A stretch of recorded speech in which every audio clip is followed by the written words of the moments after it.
donc nous le questionnons aujourd'hui. Alors nous commençons cette journée par un sujet très différent, qui est la conclusion de la mission menée par nos collègues Marc Le Fur et Laurent Saint-Martin sur ce qu'on appelle les Américains accidentels, c'est-à-dire l'assujettissement à la fiscalité américaine de Français nés aux États-Unis. Au titre de cela, il y a eu un déplacement à Washington et un déplacement à Bruxelles. Et d'ailleurs, avec le rapporteur général, nous étions également allés à Washington l'année dernière.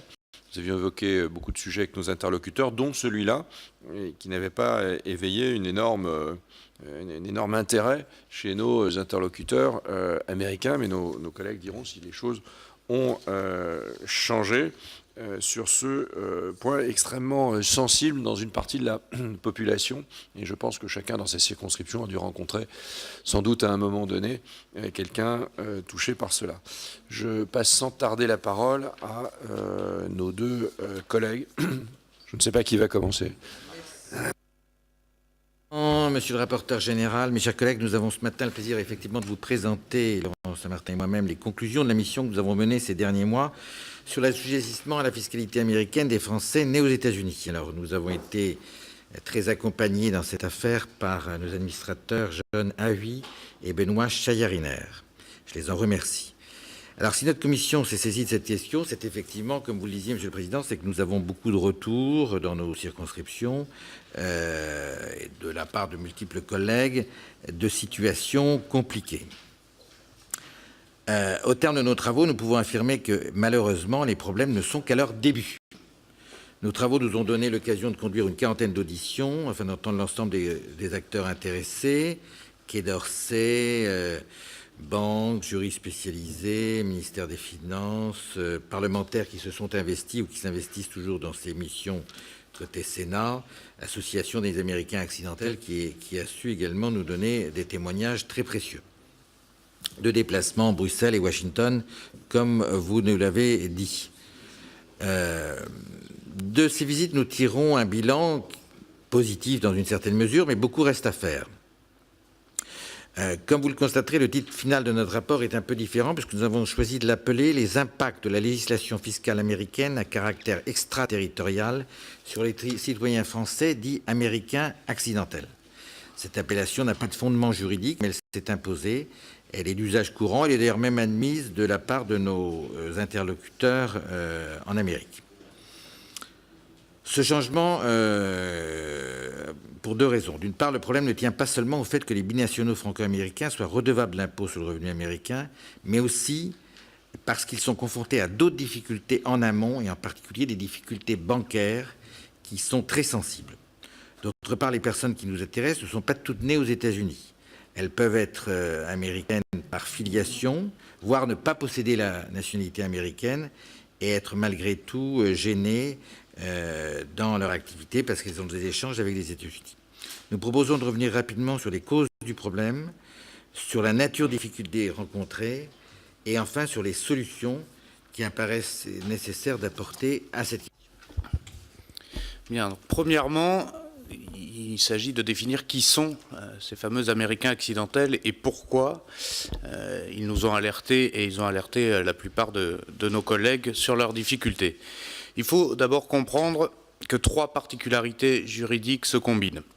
D'abord, les conditions d'acquisition de la citoyenneté américaine sont particulièrement larges.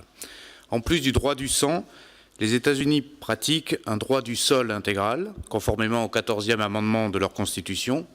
Tout individu né sur le territoire possède la nationalité américaine, peu importe ensuite la durée de son séjour sur place, le fait qu'il demande plus tard un passeport ou non, qu'il y retourne ou non, etc. C'est bien la situation des Américains accidentels.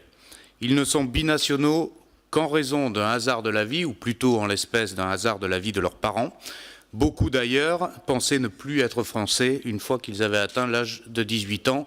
L'exemple typique étant une mère de famille qui accouche, soit en voyage, soit parce qu'elle travaillait aux États-Unis et qu'elle a quitté le territoire quelques mois ou seulement 1 ou 2 ans plus tard. Donc on comprend bien que l'enfant né aux États-Unis n'a pas réellement, en tant que citoyen, bénéficié ou vécu dans ce pays-là. De surcroît, en matière économique, la notion de US person ne compte pas seulement les ressortissants, mais aussi les titulaires d'une green card, voire des personnes morales dans certains cas. En raison de ces critères, on estime qu'il y a environ 8,7 millions d'Américains qui résident en dehors du territoire des États-Unis, et le spectre qui nous intéresse, lui, est évidemment plus étroit.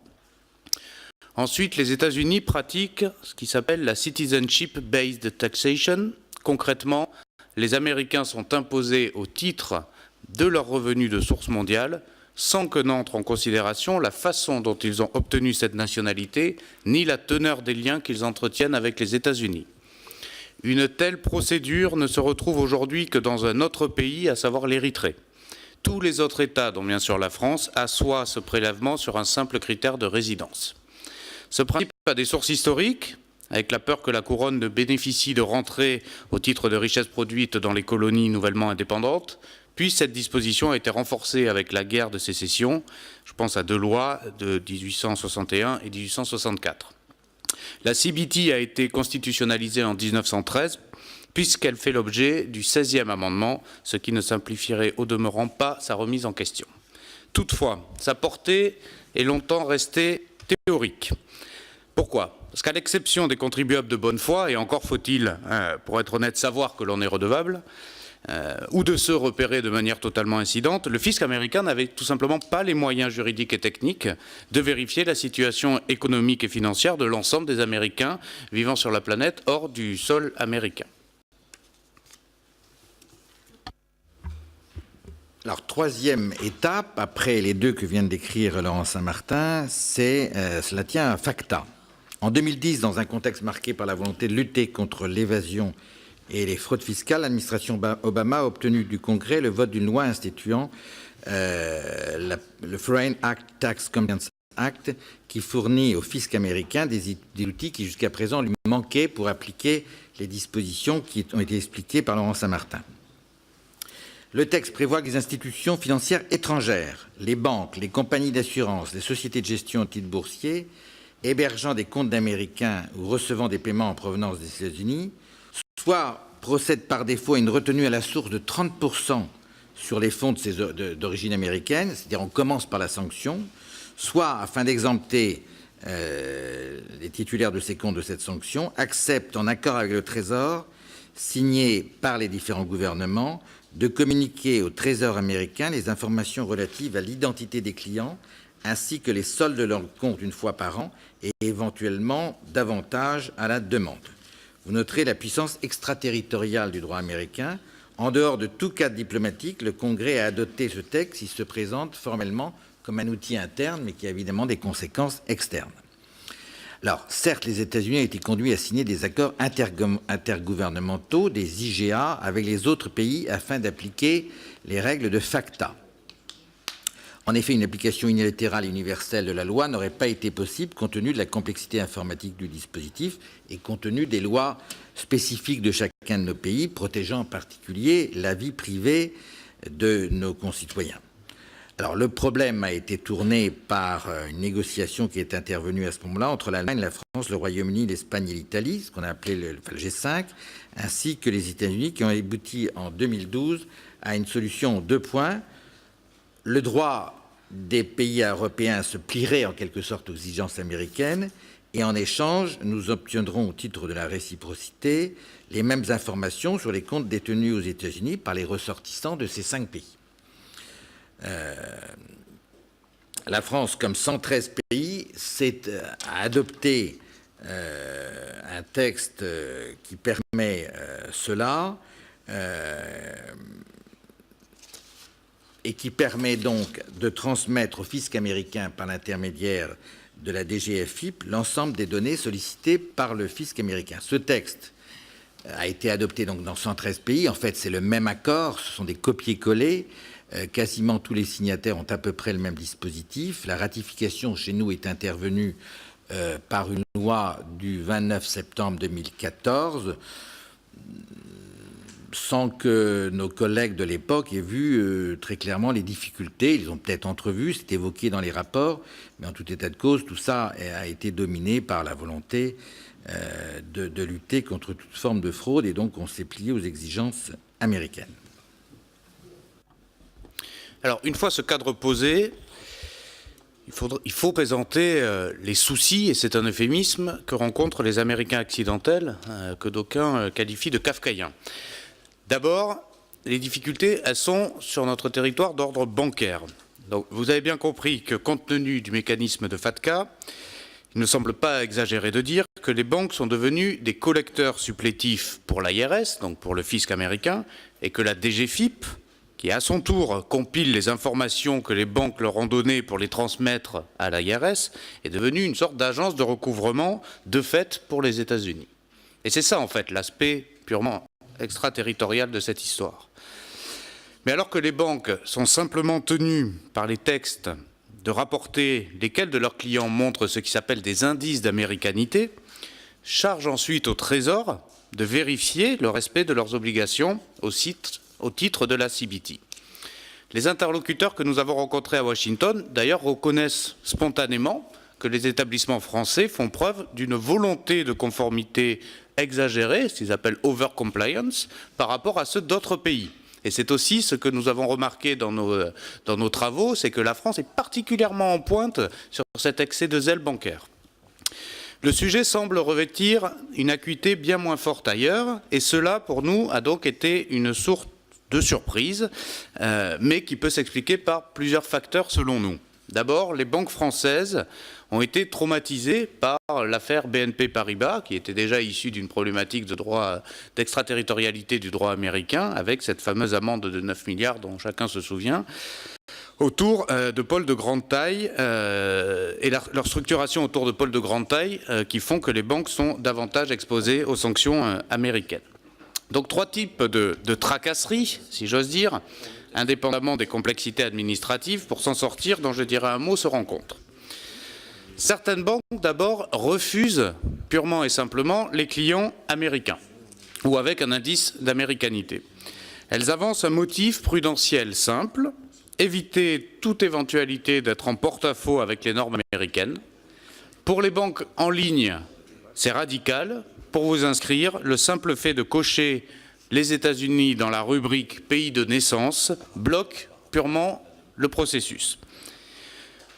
Plusieurs, comme Boursorama par exemple, du groupe Société Générale, l'assument complètement dans les auditions que nous avons menées. De fait, les Américains accidentels se heurtent en pratique à divers cas de restrictions et d'obstacles dans l'accès à un certain nombre de services bancaires et financiers, ainsi que dans l'usage de la gestion de produits. Quand elles ne procèdent pas à la fermeture des comptes et à la liquidation des actifs au gré de leur politique prudentielle, qui au demeurant peut varier entre les établissements, certaines banques opposent ce qu'on appelle une résistance passive. Cette résistance prend des formes très diverses.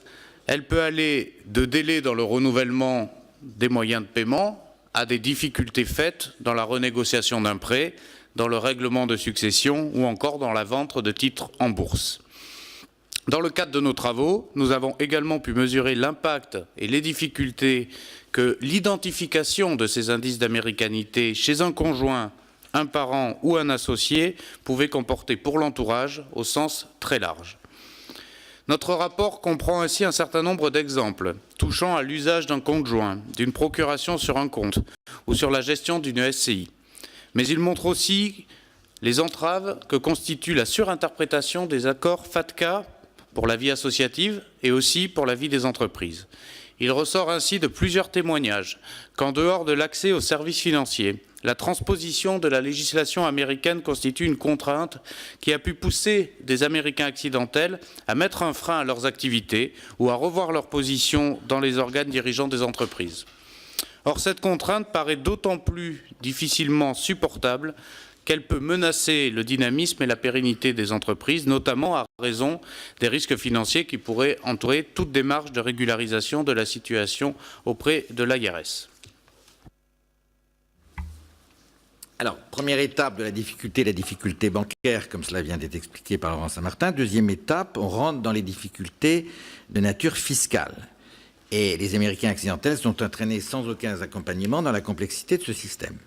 Cette complexité commence d'abord par l'obtention obligatoire pour la nécessaire régularisation d'un identifiant fiscal qu'on appelle le TIN. Or, les personnes nées avant 86 ne disposent pas automatiquement d'un tel identifiant et doivent donc commencer par l'obtenir et entreprendre les premières démarches. Quand elles ont cet identifiant, elles rentrent dans un dispositif de plus en plus exigeant. Elles doivent fournir un certain nombre de déclarations.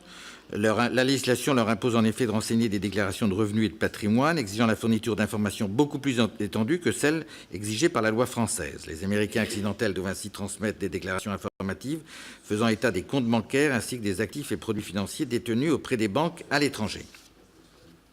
En dernier lieu, il convient de souligner que la régularisation de la situation fiscale peut s'accompagner d'arriérés et de pénalités lorsqu'il existe des disparités d'assiettes assez sensibles entre les systèmes fiscaux français et américains.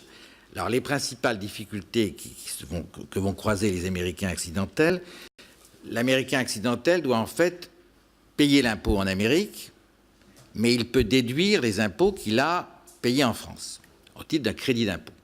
Ce crédit d'impôt, il faut que les administrations fiscales françaises et américaines soient d'accord pour considérer que certaines taxes sont éligibles à ce crédit d'impôt.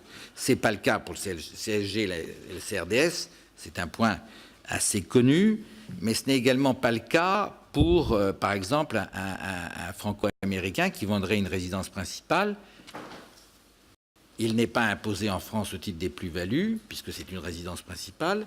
Ce n'est pas considéré comme tel par les Américains, donc les Américains l'imposent. Et puis on est confronté aussi à une difficulté conjoncturelle mais très sensible, c'est celle de l'année blanche. Au titre de 2018, les Américains doivent payer l'impôt au titre de 2018, mais ils ne peuvent pas déduire quoi que ce soit, puisque, en théorie tout au moins, nous ne sommes pas imposés sur cette année 2018. Donc, qu'est-ce qui va se passer ? C'est l'une des difficultés assez sensibles. Alors, l'une des solutions en première analyse consisterait en l'abandon de la citoyenneté américaine pour ces Américains accidentels. Comme le montre notre rapport, la conception très intégrative du droit de nationalité va de pair avec une procédure de renonciation qui obéit à un formalisme relativement strict. Elle comporte un certain nombre d'exigences procédurales et financières dont le respect ne va pas de soi pour des personnes vivant à l'étranger, ne connaissant pas les arcanes du droit américain et pour la plupart d'entre eux ne parlant même pas anglais. Donc pour les Américains vivant à l'étranger, la procédure de renonciation comporte un entretien au consulat ou à l'ambassade, souvent qualifié de moment impressionnant, je cite les témoignages, voire de véritable interrogatoire, l'établissement d'un dossier nécessitant la fourniture d'un certain nombre d'informations et de justificatifs, la signature d'un serment contre la remise d'un certificat de perte de nationalité américaine, et ajoutons qu'au moins en droit, les demandeurs doivent être en mesure de justifier de la régularité de leur situation à l'égard du fisc américain. Donc, c'est-à-dire que pour abandonner la nationalité américaine, il faut être en conformité avec l'IRS, le fisc américain, qui est justement l'objectif de la renonciation à la fiscalité américaine. Donc il faut comprendre à quel point la situation est kafkaïenne pour un certain nombre de ces personnes. Alors, même si en pratique, ce n'est pas toujours vérifié, c'est une des difficultés auxquelles nous avons été confrontés, c'est que nous avons eu plusieurs informations contradictoires à Washington là-dessus, ce qui ne fait justement que reporter les ennuis à plus tard, parce que parfois l'éventuelle dette ne disparaît pas forcément de cette renonciation. Surtout, les autorités américaines exigent le paiement de droits administratifs, et suivant le cas, d'une expatriation tax, selon les montants. Il ne s'agit pas là de frais anodins, puisque depuis 2014, c'est-à-dire justement depuis que l'accord intergouvernemental a été ratifié en France, la somme demandée s'élève à 2 350 $. Donc c'est une taxe flat pour pouvoir renoncer. De notre point de vue, ceux de nos compatriotes qui choisissent de conserver la qualité de ressortissants des États-Unis doivent en assumer toutes les conséquences. Mais ceux qui n'entendent maintenir avec ce pays aucune attache ne sauraient être assignés à leur nationalité comme on assigne d'autres à résidence.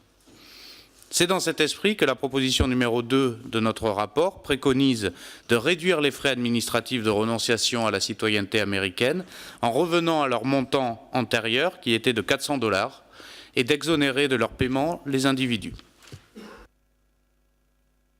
Alors, donc les Américains accidentels sont confrontés à une première difficulté bancaire. Il y en a beaucoup déjà qui sont confrontés à ce sujet.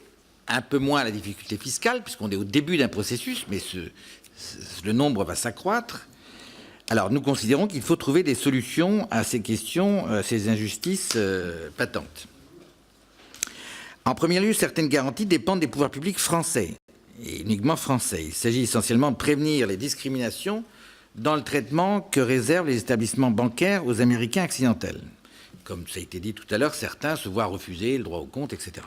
À cette fin, nous recommandons donc de rappeler formellement aux établissements financiers, par la voie d'une communication commune du ministère de l'Économie et des Finances et de l'Autorité des contrôles prudentiels et de résolution, dans la mouvance de la Banque de France, que l'hypothèse de retenue de 30% pour les flux de sources américaines ne serait activée qu'en ultime instance. Cette hypothèse, effectivement, fait peur à tout le monde, mais elle n'a jamais été activée par les États-Unis. Ne l'agitons pas comme une difficulté en soi, puisqu'elle est à ce stade très théorique.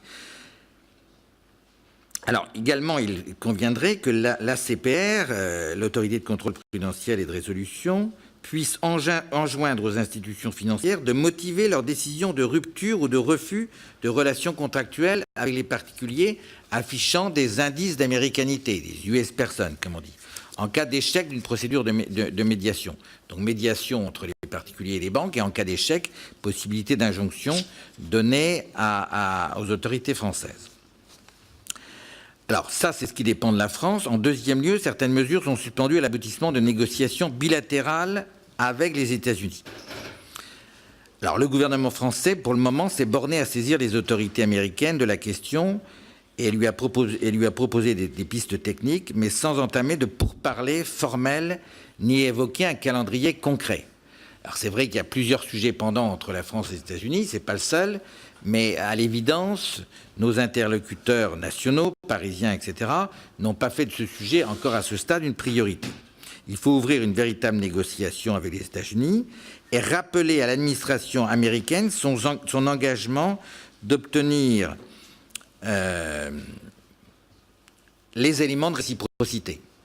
Cet accord, nous l'avons signé sous réserve de réciprocité. En fait, on communique systématiquement des informations sur nos compatriotes qui sont également américains, que nous qualifions d'américains accidentels, mais par contre, nous recevons très peu d'informations des États-Unis. Quand on en demande, on en obtient 90 par an à peu près sur des situations particulières, mais c'est évidemment sans rapport avec la masse d'informations qui est communiquée aux États-Unis.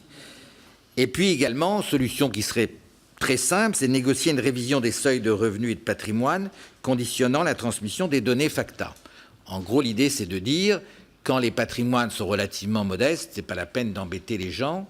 Et nos interlocuteurs américains, en tout cas les interlocuteurs administratifs que nous avons rencontrés à Washington, sont plutôt dans cette optique, puisque ça les embête plutôt qu'autre chose, d'avoir des masses de dossiers. Ils s'intéressent évidemment aux dossiers les plus conséquents.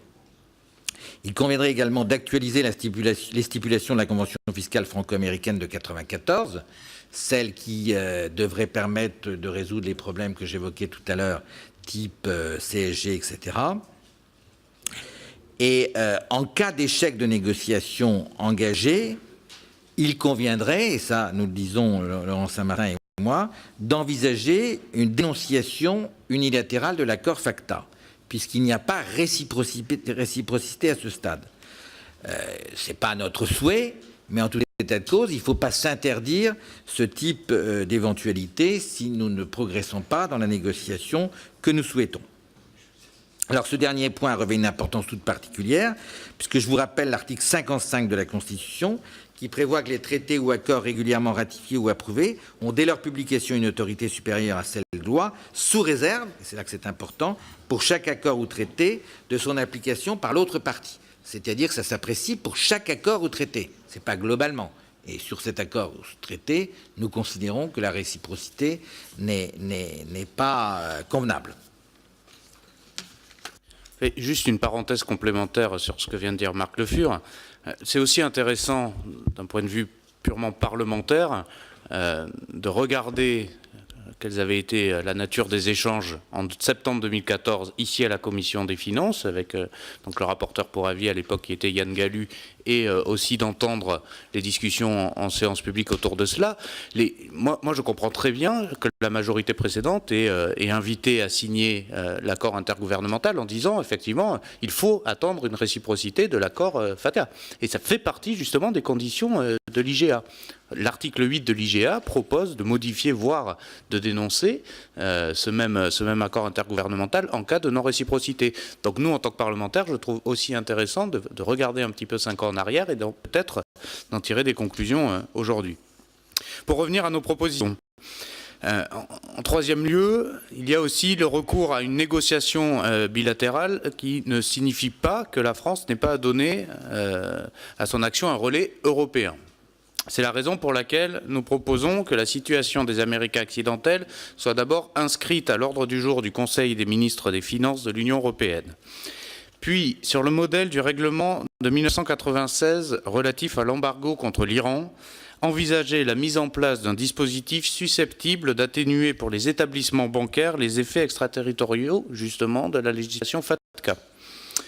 Et en quatrième et dernier lieu, les injustices qui résultent de FATCA, pour les Américains accidentels, ne trouveront de règlement durable que dans une réforme des principes du droit américain. FATCA est une loi américaine, uniquement américaine. Et nous en voyons principalement deux. D'abord, réduire les frais administratifs de renonciation que j'évoquais tout à l'heure et les ramener à $400, ainsi que l'exonération de leur paiement pour les individus les plus modestes. Et puis, réviser à la hausse les seuils de l'application de l'expatriation tax. Toutes ces propositions ne sauraient occulter un problème beaucoup plus fondamental dont les Américains accidentels ne sont qu'une illustration. Je veux parler ici de la propension des États-Unis à vouloir conférer à certaines de leurs normes internes une portée extraterritoriale. Cette menace appellera de la part des pouvoirs publics et notamment du Parlement une vigilance extrême quant aux engagements internationaux souscrits par la France à l'avenir. Voilà, nous vous remercions, Monsieur le Président, Monsieur le rapporteur général, chers collègues, pour votre attention. Moi, je voudrais remercier. D'abord, j'imagine, au nom de la Commission, le travail qui a été fait, très méticuleux. On a appris beaucoup de choses, on a tous été soumis à cela, on a rencontré du monde, on a vu des gens, on a interrogé l'administration américaine à une époque, mais vous êtes allé évidemment beaucoup plus loin. Alors, ça pose beaucoup de questions, ce que vous dites avec, de façon presque chirurgicale, en indiquant qu'évidemment les voies de sortie ne sont pas simples. D'abord, sur la réciprocité de FATCA, vous l'avez évoqué, ce n'est pas très réciproque, donc c'est un sujet de faiblesse formidable. Et je pense qu'il y a automaticité, c'est un échange automatique de données, logiquement. C'est pas uniquement dossier par dossier ou demande par demande. Donc c'est un échange automatique. Juste, je termine. Et dans les autres pays, l'ambassadeur américain de l'époque, vous avez indiqué que étaient les seuls à poser cette question, qu'il y avait en général peu de questions de la part d'autres pays sur leurs propres ressortissants. Je comprends à ce que vous dites que c'est dû probablement à l'over-compliance, c'est-à-dire au fait que nous, on va plus loin dans l'application pure et simple de FATCA pour éventuellement être acceptable ou en tout cas supportable, mais que c'est la surtransposition d'une certaine façon ou la surapplication qui complique les choses. Dans votre proposition numéro, je sais pas, 1 ou 2, vous en aviez parlé au début, c'est le coût, enfin le coût, c'est pas le coût global d'ailleurs, mais une partie du coût, et je comprends, est passé de 400 à 2700 € pour perdre, enfin en tout cas pour engager les démarches de perte d'abandon de nationalité. Ça évidemment, c'est une proposition qui s'adresse à l'administration américaine, je pense, hein, on n'a rien à faire là-dedans. Et puis, moi je me demande si en termes pour clôturer cette mission, au-delà même de la publication d'un rapport, il ne devrait pas y avoir un courrier au titre de la Commission des finances à Bercy pour leur demander très officiellement parce que là c'est l'exécutif là, de se saisir et d'ouvrir des discussions officielles. Je ne sais pas quelle forme elles peuvent porter, je ne sais pas, ils doivent discuter de plein de choses avec les États-Unis par principe, mais d'ouvrir formellement des discussions sur la base de votre rapport et sur la base des propositions excellentes qu'il contient. En tout cas, je pense qu'on serait, Donald Trump serait européen. J'imagine qu'il y a longtemps qu'il aurait dénoncé FATCA.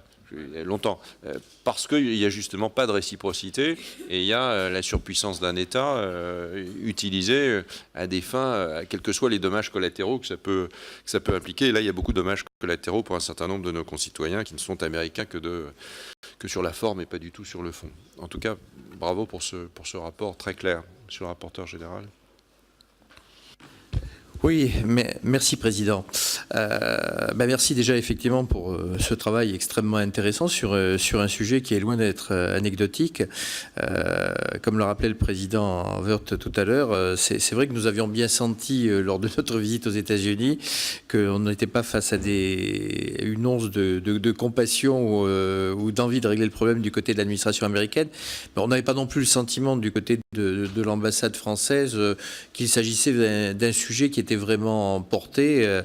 Et effectivement, je crois sincèrement que la saisine officielle, comme vient de le suggérer le président de notre commission de Bercy sur ce sujet, me semble être de nature à quand même essayer de relancer un processus, parce qu'on ne peut pas quand même, on peut pas se retrouver dans une situation où on attend que les derniers Américains accidentels soient décédés pour que le problème soit réglé, quoi. C'est un petit peu le sentiment que ça donne. Moi, j'ai quelques questions sur ce rapport. Alors là aussi, Eric Woerth l'a un peu évoqué tout à l'heure, mais j'ai cherché vainement pour un pays qui a beaucoup de citoyens accidentels aux États-Unis, je parle de l'Italie. J'ai cherché beaucoup sur les journaux économiques et autres, ou les journaux, si ce sujet est évoqué. Il ne l'est absolument pas. Or, le nombre d'Italiens nés aux États-Unis est tout à fait considérable. Les relations particulières entre les deux pays sont ainsi faites.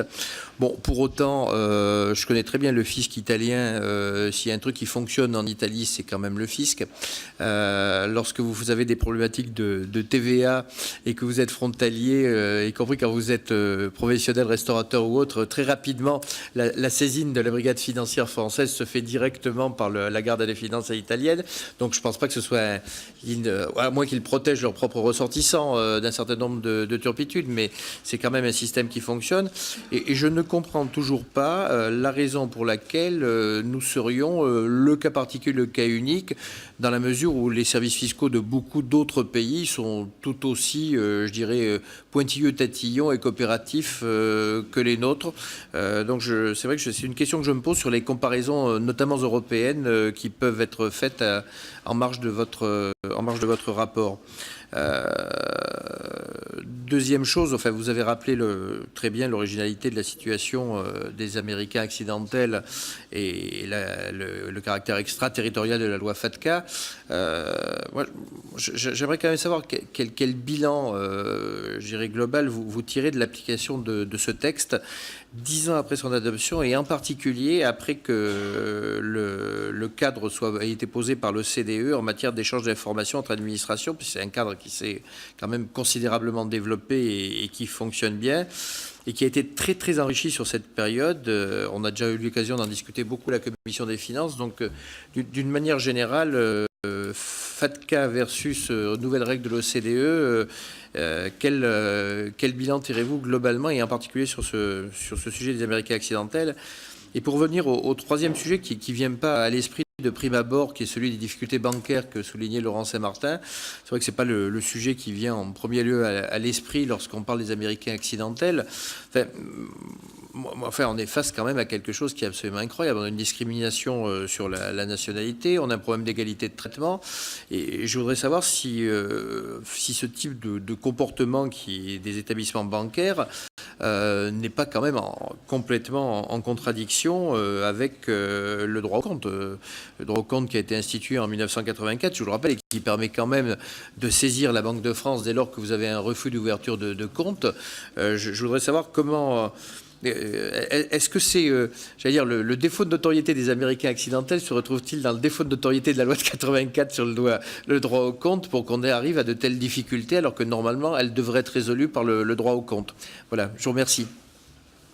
On pourrait peut-être d'ailleurs poursuivre cette mission, pas cette année, on n'aura pas le temps, mais sur l'application de FATCA lui-même, en élargissant le sujet. Alors j'ai toute une série de demandes de parole. Si on peut se limiter à 2 minutes pour ne pas être trop en retard. Non, je vais prendre tout le monde parce qu'on a le directeur général de l'AFD juste après. Julien Aubert, alors je prends dans l'ordre des inscrits. Julien Aubert. Oui, merci Monsieur le Président. Moi j'avais 2-3 petites questions. D'abord, vous avez dit qu'il y avait un accord international, enfin un accord en tout cas franco-américain. Est-ce qu'il y a une clause compromissoire dans cet accord qui permettrait de saisir éventuellement un tribunal arbitral ou peut-être la Cour de justice nationale en cas de désaccord si ça devait prospérer? Deuxièmement, est-ce qu'on a pu chiffrer le montant de la taxation actuellement acquitté par ces Américains accidentels? Est-ce qu'on a une idée? Et de la même manière, est-ce qu'on a une idée du montant du préjudice qui est subi lié aux difficultés bancaires de ces mêmes Américains accidentels? Et la troisième question, nous sommes en temps européen, en tout cas au moins jusqu'au 27 mai, et on sait qu'il y a eu une résolution du Parlement européen. Donc, moi, ce que j'ai de mal je dirais, à comprendre dans les propositions que vous faites, c'est qu'est-ce qui relève du niveau national, ou est-ce que l'Europe, pour cette fois-ci, serait éventuellement capable de peser plus que nous pour faire entendre raison, je dirais, aux Américains. Alors, il y a eu, Giraud a signalé que pour les Italiens, il n'y avait pas forcément la même réaction, donc on se dit peut-être qu'il n'y a que les Français en Europe. Mais comme je vois qu'il y a une résolution votée par le Parlement européen, est-ce que la Commission et le Conseil ont engagé quoi que ce soit dans la foulée, et comment ça s'articulerait avec notre propre action diplomatique? Merci. Jean-Paul Mattei. Oui, Monsieur le Président, merci pour ce rapport qui m'intéresse à plusieurs points, puisqu'on est avec mon collègue Éric Coquerel et Dominique David. On travaille sur l'impôt universel, donc, qui est un véritable sujet. Alors moi, quand je vois vos propositions, j'ai l'impression qu'elles sont émises, mais qu'elles vont être difficilement applicables ou difficilement réalisables sur le fond. Alors d'abord, comme dit Julien Aubert, est-ce qu'on a une idée nombre d'Américains accidentels à peu près par rapport au volume? Ensuite, je m'interroge sur les discussions parlementaires et ce qui a fait qu'on a ratifié FACTA à l'époque. Quelles étaient les discussions, quelles étaient déjà les réticences qu'il pouvait y avoir à l'époque? Il me semblerait aussi que les États-Unis sont en train de devenir un paradis fiscal, puisque les échanges de données sont dans un sens, mais que le retour est beaucoup plus difficile, et que quelqu'un, entre guillemets, qui voudrait se mettre à l'abri d'un regard un peu très fort aurait presque intérêt à s'installer aux États-Unis pour éviter de donner des informations. Et après, est-ce que dans vos propositions, il ne pourrait pas y avoir une espèce de guide des bonnes pratiques pour quelqu'un qui aurait un enfant qui naît aux États-Unis ou qui, pour pouvoir renoncer par anticipation à la nationalité américaine? Est-ce qu'on le voit en matière de la réforme des droits de succession au niveau des successions internationales? On préconise certaines méthodes pour éviter d'avoir une réglementation qui s'applique et contraignante. Est-ce qu'il ne pourrait pas y avoir un guide édicté en disant attention, quand vous êtes dans cette situation, vous pouvez par avance éviter de prendre la nationalité américaine avec toutes les conséquences que ça peut avoir sur le statut fiscal? Merci. Christine Pires-Beaune. Oui, merci. Merci, Monsieur le Président. Peut-être en préalable, juste une remarque sur le décret d'avance qui nous a été distribué en début de séance. J'avoue que j'aurais bien aimé avoir des précisions parce que si je comprends bien, on prend 4 millions d'euros sur l'aide au développement aux pays en difficulté pour financer le fonctionnement, l'organisation d'un congrès en France. Donc j'aimerais avoir des éléments là-dessus. Sur le rapport, d'abord remercier nos deux rapporteurs et des questions mais qui ont déjà été posées, c'est-à-dire qu'il serait intéressant d'avoir des éléments chiffrés, ce que nous n'avons pas sur la synthèse. Combien de binationaux franco-américains? Et est-ce que nous avons des éléments sur leur niveau de revenus et leur niveau de patrimoine qui nous permettraient d'avoir une idée des enjeux de cette question? Et deuxième point, est-ce qu'il y a un comportement, diriez-vous qu'il y a un comportement particulier, spécifique des banques françaises, ou autrement dit, est-ce qu'il y a est-ce qu'elles font du zèle par rapport à d'autres banques, ce qui expliquerait que seule la France ait mis en avant cette question de la fiscalité? Merci. Merci. Éric Coquerel. Très rapidement, parce que Jean-Paul Mattei a effectivement précisé que on travaillait également sur cet aspect dans le cadre de la mission sur l'impôt universel. Deux réflexions. La première, en réalité, sur lequel on pourrait travailler, c'est surtout la proposition numéro 2 du point 4, c'est-à-dire de savoir comment pourraient être aidés les Américains accidentels, j'allais dire, à abandonner leur nationalité américaine. Parce que la question de fond est là. C'est-à-dire qu'on nous dit, dans les auditions que nous avons faites, on nous dit que c'est extraordinairement compliqué et extraordinairement coûteux. Et que c'est une des raisons pour lesquelles, alors il y en a d'autres, hein, des fois ça avantage aussi les Américains accidentels de garder la double nationalité. Bon, j'aurais tendance à dire que dans ces cas-là, ça me paraît pas anormal qu'ils en payent le prix vis-à-vis de la manière dont les Américains considèrent leur impôt. Mais pour ceux qui se retrouvent dans une situation compliquée, je pense que c'est là-dessus que, de manière un peu unilatérale, on pourrait le plus efficacement aider à ça. Parce que pour le reste, c'est une question de rapport de force. Je vous rappelle que la situation des banques américaines la situation dont les États-Unis font pression sur le système bancaire international, c'est pas uniquement sur cette question de FATCA. J'allais dire que ça, c'est un épiphénomène. C'est vrai aussi, par exemple, sur la question du blocus avec Cuba, avec l'application décidée par Trump de manière unilatérale de l'article 3 de la loi Helms-Burton, qui de facto va empêcher, s'il est appliqué comme il l'entend, tout commerce quasiment de grandes entreprises européennes avec Cuba pour des raisons propres aux États-Unis. Et je ne parle pas de la question de l'Iran. Donc on a là, j'allais dire, je suis un peu, je crains un peu qu'au niveau européen, on ne soit pas très suivi, si tant est qu'on en ait le souhait, dans le rapport de force qui serait nécessaire vis-à-vis des États-Unis, dès lors qu'ils utilisent leur pression, leur pouvoir, pour faire un rapport de force économique qui oblige finalement à suivre leurs décisions unilatérales. Merci. Charles de Courson. Oui, on va remercier nos deux rapporteurs pour l'intérêt de ce travail, puisque beaucoup d'entre nous, on a reçu l'association des Américains accidentels, et effectivement, c'est un peu Kafka. Alors, il y a une chose que vous n'avez pas développée, c'est, il y a à peu près 20 000, je crois, franco-américains. Est-ce qu'on a une idée du nombre de cas qui posent problème? Moi, j'ai un ami qui était le patron d'une grande boîte, qui s'est retrouvé dans cette situation, était né par hasard aux États-Unis, puisque ses parents, à l'époque, travaillaient pendant 2 ans aux États-Unis. Et un beau matin, il a reçu une lettre de l'administration fiscale américaine lui demandant de payer ses impôts aux États-Unis. Mais il a dit, mais honte de fou. Alors, il est allé à l'ambassade des États-Unis et il a dit, puisque c'est comme ça, j'en ai ras-le-bol, je vais renoncer à ma citoyenneté américaine. Mais ça a été toute une procédure encore, et comme vous le rappelez dans le rapport, il faut déjà régler ce qu'on doit. Bien. Alors, ça serait intéressant de savoir combien il y a de cas. Puisque l'association, ils sont presque 400, ça serait que 2% sont peut-être maintenant plus. Voilà. Moi, il me semble, par contre, sur les solutions, je pense que sur vos 12 idées, il y en a certaines, moi je pense qu'il faut abandonner. La dénonciation du FATCA, ça nous retombera dessus. C'est pas une idée raisonnable.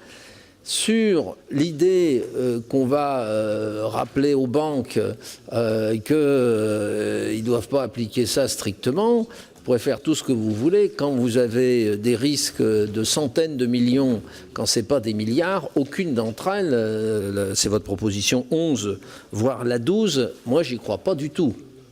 J'y crois pas du tout.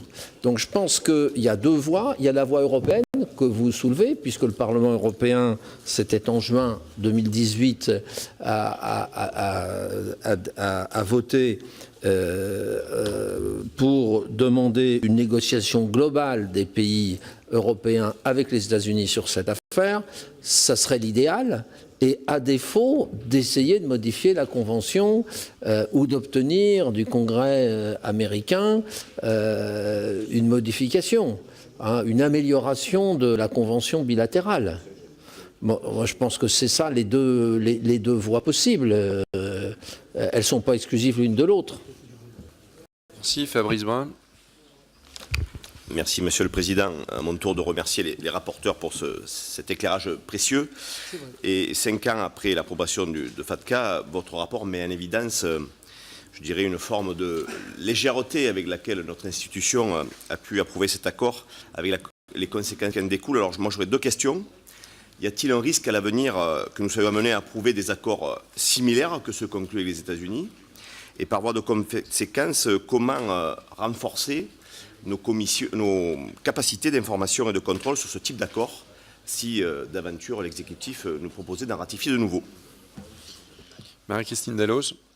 Oui, merci, Monsieur le Président. Je voudrais d'abord remercier nos 2 co-rapporteurs, tout en précisant quand même que Marc Le Fur, ça fait depuis quelques années maintenant qu'il est sur ce sujet, et que ce sujet, je crois que c'est le premier qui m'a alerté sur le dispositif, donc lui rendre hommage à ce niveau-là.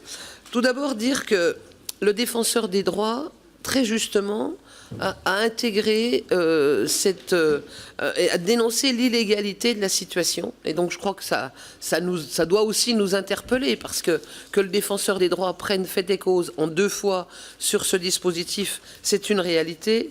Quant aux propositions que vous émettez, moi je retiendrai seulement les 6 propositions qui sont des mesures qui sont inhérentes aux négociations bilatérales avec les États-Unis. Je crois qu'il faut que la diplomatie française, et plus que la diplomatie, l'ensemble du gouvernement, fasse un effort particulier dans le cadre de relations bilatérales pour faire avancer ce sujet, parce que sinon on ne bougera pas.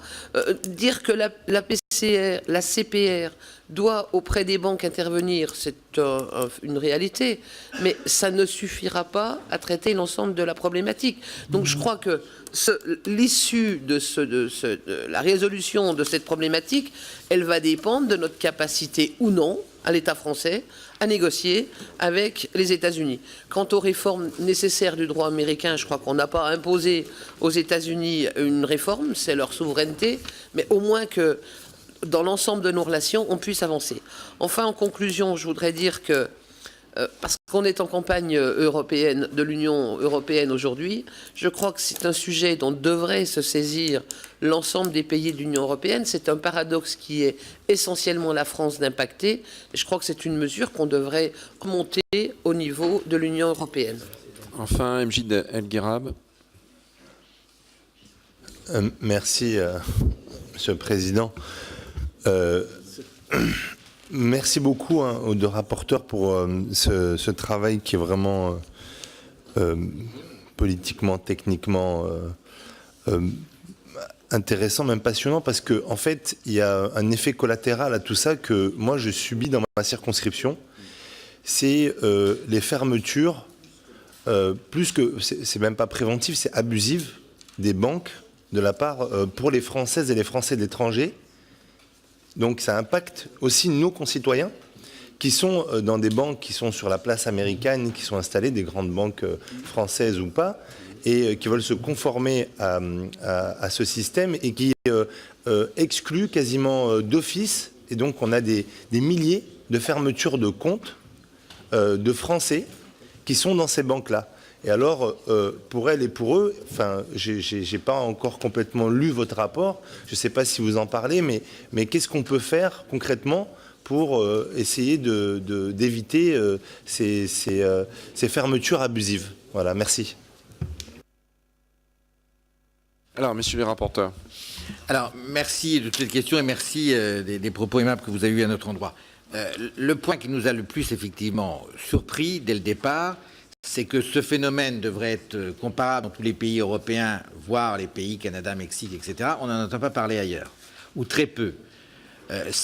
La cause, elle est très clairement l'attitude de nos banques. C'est l'attitude de nos banques qui crée cette différence. Parce qu'il y a eu ce fameux traumatisme, parce qu'également nous avons des grandes banques qui tout échangent avec les États-Unis, alors que peut-être certains pays, type Italie, voire Allemagne, ont des banques plus locales, qui ont moins cette contrainte. Mais en tout cas, c'est très net. Alors ceci dit, ça commence à apparaître. Aux Pays-Bas, ça y est, on est passé à la phase où ils se rendent compte des difficultés. On s'est également rendu compte au Mexique et au Canada que le taux de renonciation à la nationalité américaine s'est accru sensiblement. Donc ça veut dire qu'il y a un sujet. Donc ça c'est le premier point. Deuxième point, ce que disait notre collègue Coquerel, à la fois, nous, dans notre rapport, on a voulu être très concret et donner des solutions un peu pragmatiques pour nos concitoyens confrontés au sujet. Mais on a voulu aussi en faire un exemple, avec quelques guillemets, d'une forme d'impérialisme juridique américain très net, qui peut se déployer sur la question de l'Iran, qui peut se déployer sur la question du cloud, qui peut se déployer sur de multiples sujets. Mais là, on a un exemple très concret qui impacte très nettement nos particuliers. Je reviens à cette histoire, pourquoi ça ne touche pas les Italiens, pourquoi... Je crois que la question va finir par se poser aussi chez eux. Parce que si dans un premier temps les banques ne sont pas très exigeantes, le fisc américain, lui, continue sa progression. On est au début du processus. FATCA, c'est récent. Ce n'est pas les derniers Américains accidentels, c'est un sujet qui va s'accroître, parce qu'il y a de plus en plus d'échanges entre les pays. À ce stade, nous sommes rendus à Bruxelles. Les instances européennes, pour parler clair, sont assez peu sensibilisées à ces questions. C'est vrai que le Parlement l'a été un petit peu, la Commission pas du tout, le Conseil ne s'est jamais saisi de ce sujet. La question fiscale, c'est vrai, reste singularité nationale, on est bien d'accord. Il n'empêche que concrètement, les sujets sont exactement les mêmes. Et concrètement, si on veut peser face aux États-Unis, il faut peut-être se rapprocher. Peser face aux États-Unis, il ne faut pas être exagérément pessimiste. Nos interlocuteurs ne nient pas le problème. Tous ceux que nous avons rencontrés à Washington, administration et politique, ne nient pas le problème. Ils admettent qu'il y a un sujet. Les choses peuvent évoluer également parce que les Américains, je parle des Américains, purs Américains si j'ose dire, quand ils vont à l'étranger, ils sont confrontés à des vraies difficultés. Un Américain qui veut acheter une résidence, il en a les moyens, il achète une résidence en France, en Italie, etc. Il a de multiples problèmes. Ce n'est pas si simple pour lui non plus. Donc de ce fait, les instances politiques américaines ne sont pas insensibles à ce sujet, et que ce soit du côté du parti républicain, c'est plus facile pour eux puisque c'était un texte d'Obama en quelque sorte, mais aussi du parti démocrate, on a des propositions qui sont sans doute pas à l'ordre du jour avant les élections de 2020, mais qui peuvent l'être après, pour faire très sensiblement évoluer le sujet. Donc il ne faut pas être complètement désespéré. Encore faut-il que notre gouvernement s'empare du sujet. Nos diplomates aux États-Unis ne sont pas emparés du sujet, c'est clair, parce qu'ils n'y sont pas confrontés. Les Français qui vivent en Amérique, ce n'est pas les Américains accidentels, ce n'est pas les mêmes. Donc leur clientèle n'est pas celle des Américains accidentels qui sont des résidents en France, qui vont plus aux États-Unis, etc. Donc voilà. Pour première série, je réponds aux questions simples, je laisse les questions compliquées à Laurence. Je voudrais dire un mot sur le... Éric Woerth et Charles de Courson ont parlé notamment de la non-ratification côté américain, côté Congrès américain de ce même IGA, de cet accord qui s'appelle intergouvernemental.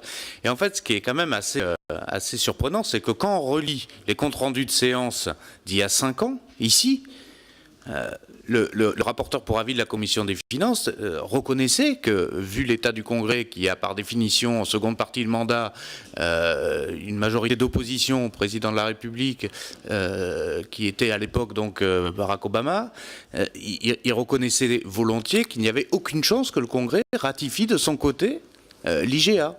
Donc ça veut dire quoi? Ça veut dire qu'on... Non mais c'est quand même assez surprenant. C'est-à-dire qu'on a voté, nous, quelque chose pour fournir, par le truchement des banques, puis par le truchement de la DGFiP, au fisc américain, l'ensemble des données bancaires et patrimoniales de toute personne avec un indice d'américanité, en sachant pertinemment que la réciproque ne serait pas vraie.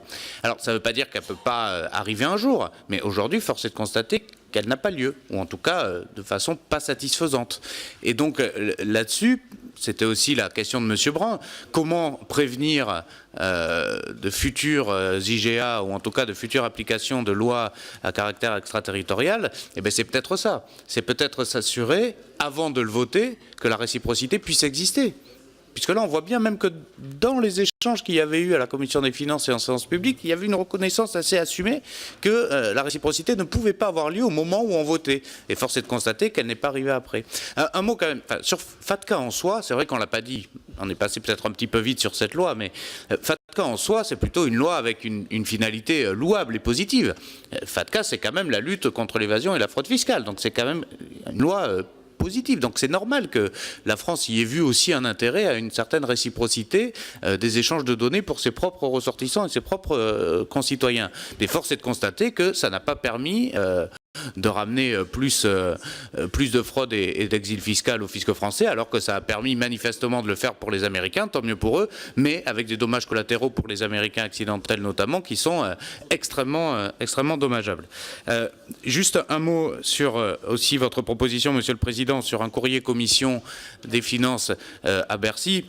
Bon, alors je pense que Marc est d'accord avec moi là-dessus. Pour moi, la réponse est oui, c'est tout à fait pertinent. Et je dirais même aussi au ministère des Affaires étrangères. Je crois qu'il y a deux destinations qui sont pertinentes.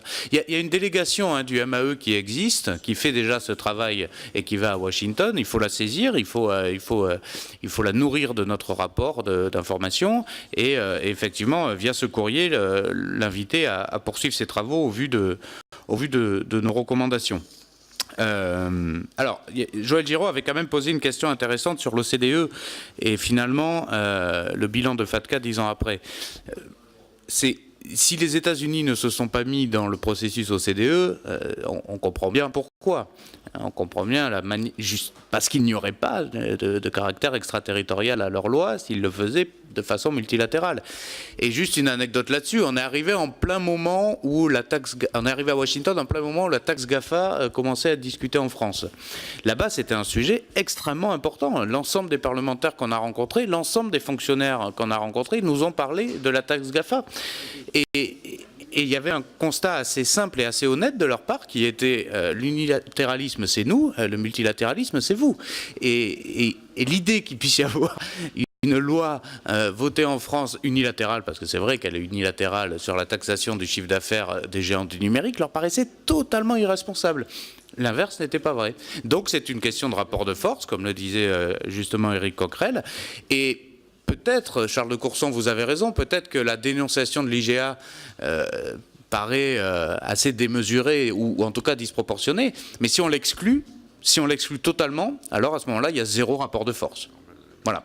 Donc je pense qu'il ne faut pas l'exclure, je pense que ça doit être la solution en dernier recours, parce que ce qu'on doit pouvoir faire avant, notamment au niveau européen, doit permettre aux Français, au fisc français aussi de bénéficier de l'échange d'informations, ce qu'il n'a jamais fait jusque-là. Et puis un dernier mot sur le recensement, parce qu'il y a eu beaucoup de questions sur le nombre d'Américains accidentels. En fait, c'est très très compliqué d'en avoir, parce que d'abord les binationaux. On n'a pas de fichier sur les binationaux. On a le registre à Nantes qui peut éventuellement fournir les Français nés aux États-Unis, mais ce ne sont pas tous les binationaux. Les binationaux, ce sont aussi des Américains par filiation. Et puis, les Américains accidentels sont une sous-partie des binationaux. Tous ne sont pas accidentels et ne se considèrent pas comme tels. Vous avez plein de binationaux franco-américains qui assument parfaitement leur double nationalité et qui acceptent la fiscalité extraterritoriale américaine. Là, notre rapport, il se focalise sur des personnes qui ne doivent rien. Je reprends leur terme, qui ne doivent rien à la société américaine.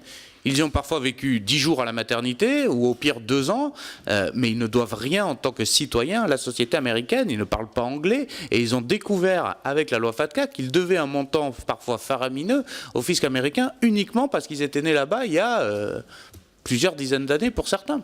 On a des témoignages de personnes de sexagénaires, de septuagénaires qui nous disent j'ai une ardoise terrible, rien qu'avec la CSG et la CRDS, j'ai une ardoise terrible que le fisc américain me demande de rendre. Je viens de découvrir ce processus-là.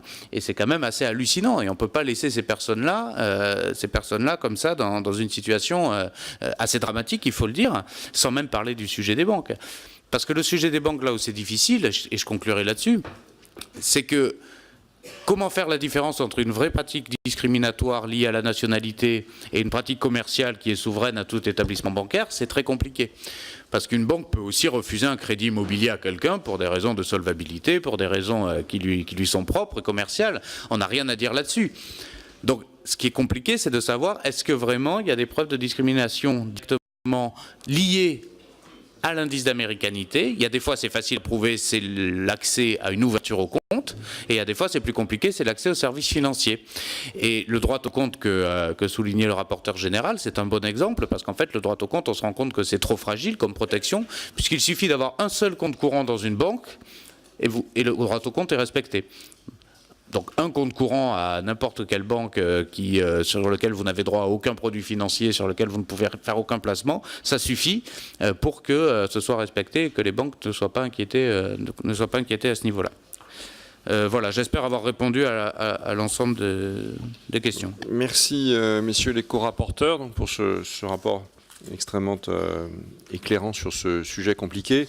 Donc j'interroge la Commission. Y a-t-il quelqu'un qui est opposé ou qui s'abstient au fait de publier le rapport? Tout le monde est d'accord pour qu'on publie ce rapport? Eh bien, ce rapport sera donc publié. Je vous propose 5